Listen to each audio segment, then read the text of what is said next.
Welcome back to my YouTube channel DD education centre. मैं हूं धीरज गुप्ता और आज के इस वीडियो में हम लोग मल्टीप्लिकेशन गुणा करना सीखेंगे। तो आइए वीडियो को स्टार्ट करते हैं। देखिए आपका यहाँ पे ये मल्टीप्लिकेशन का चिन्ह है, ये क्या है? गुणे का चिन्ह है। तो देखिए आपका ये सवाल है, इसमें 43 से गुणा करना है। तो देखिए आपका गुणा कैसे होता है, 3 का सबसे पहले इन सब में गुणा करते हैं। तो सबसे पहले 3 का गुणा 5 में करते हैं। 3 का पहाड़ा 5 बार बुलाइए, 3 पचे 15। 3 का पहाड़ा 5 बार बुलाइए, 3 पचे 15 होता है, 3 पचे 15। तो इकाई वाले अंक को यहाँ पे लिख देते हैं 5 और हासिल हो जाएगा आपका कितना? 1। 3 पचे 15, 15 का 5 हमने यहाँ पे लिख दिया और हासिल हो गया आपका 1। अब देखिए 3 का गुणा 0 में कीजिए। तो 0 का किसी में गुणा करें या 0 से किसी भी संख्या में गुणा करें या किसी संख्या का 0 में गुणा करें, वो सदैव 0 हो जाता है। तो 3 का गुणा 0 में करेंगे तो हो जाएगा 0 और इसके पहले का हासिल को जोड़ देंगे 0 में तो आपका हो जाएगा 1। 3 का गुणा 0 में किया 0, इसके पहले का हासिल 1 था तो 0 में 1 को जोड़ दिया तो हो गया आपका 1 और फिर क्या इसमें हो गया गुणा। अब करेंगे इसमें, तो 3 का गुणा 0 में करेंगे तो आपका हो जाएगा 0 और फिर 3 का गुणा 3 में करेंगे। 3 का पहाड़ा 3 बार बुलाइए, 3 तिरिके 9, 3 दूनी 6, 3 तिरिके 9। 3 का पहाड़ा हमने क्या 3 बार बुलाया तो 3 तिरिके क्या हो जाएगा 9, ये हो गया। देखिए अब इसी तरीके से 4 का इन सब में गुणा करके इसके नीचे लिखेंगे। तो 4 का पहाड़ा कितनी बार? 5 बार बुलाइए। 4 का पहाड़ा 5 बार, 4 पंचे 20। 4 का पहाड़ा 5 बार बुलाएंगे तो 4 पंचे आएगा कितना? 20 आएगा। तो इकाई का अंक क्या हुआ? 0।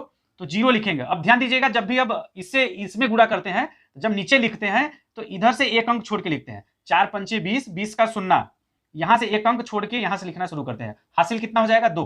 हासिल कितना हो जाएगा? 2। अब देखिए 4 का गुणा 0 में करेंगे, यहां से देखिए हासिल हमें कितना मिला है? 2 मिला है। 4 पंचे 20, 20 का शून्ना हमने यहां पे लिख दिया, हासिल हो गया कितना? 2।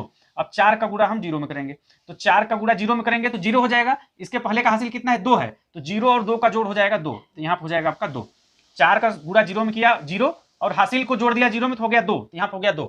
और फिर इसी तरीके से 4 का गुणा 0 में करेंगे तो आपका 0 ही हो जाएगा, क्योंकि 0 में किसी संख्या से गुणा करते हैं तो वो 0 कर देता है, या 0 से किसी भी संख्या में करें या किसी संख्या का 0 में करें तो आपका 0 हो जाता है। तो इसी तरीके से क्या 4 का आप गुणा 3 में करेंगे, तो 4 का पहाड़ा 3 बार बुलाइए, 4 तियाइन 12, 4 तियाइन 12, पूरा पूरा 12 लिखेंगे क्योंकि अब इधर कोई अंक गुणा करने के लिए नहीं है। अब क्या करेंगे? इन सभी को जोड़ देंगे। अब क्या करेंगे? इन सभी को जोड़ देंगे। 5 के नीचे कुछ नहीं है तो 5 आपका ऐसे ही उतर जाएगा और 1 और 0 का जोड़ हो जाएगा आपका 1, 0 और 2 का जोड़ हो जाएगा 2 और फिर 9 में 0 को जोड़ेंगे, 0 माने कुछ नहीं तो आपका 9 उतर जाएगा ऐसे ही। और आपका 2 के ऊपर नीचे कुछ नहीं तो 2 ऐसे ही उतर जाएगा, 1 के ऊपर नीचे कुछ नहीं है तो ये भी आपका उतर जाएगा। तो यही आपका आंसर होगा, ये आपका आंसर होगा इसका। और फिर देखिए आपका अगला सवाल है, इसको देखिए क्या करना है। यहाँ पे देखिए 0 0 है, आप एक लाइन में बता सकते हो इसका आंसर 0 0 आएगा। इसका आंसर क्या आएगा? 0 आएगा। लेकिन कैसे आएगा? देखिए आपका 0 का गुणा 0 में करेंगे 0, 0 का गुणा इसमें हो गया, 0 का गुणा 0 में करेंगे 0, 0 का गुणा 5 में करेंगे आपका 0। 0 किसी भी संख्या को 0 कर देता है, तो आपका देखिए क्या हो जाएगा? 0 का इन सब में गुणा करके लिख दिया। अब फिर 0 का गुणा इन सब में करके नीचे लिख देते हैं। अब इसका गुणा इसमें करेंगे, 0 का गुणा 0 में 0 नीचे लिखते हैं तो इधर से एक अंक छोड़ के लिखते हैं। फिर 0 का गुणा 0 में 0, 0 का गुणा 5 में करेंगे तो आपका 0। अब फिर इन सभी को जोड़ेंगे तो 0 0 0 0। ये देखिए इसका आंसर आपका ये हो जाएगा, या एक सिंगल 0 लिख दीजिए या ये 4 0 लिखिए, दोनों आपका सही रहेगा। यानी इसको देख के बता सकते हो कि इसका आंसर 0 आएगा।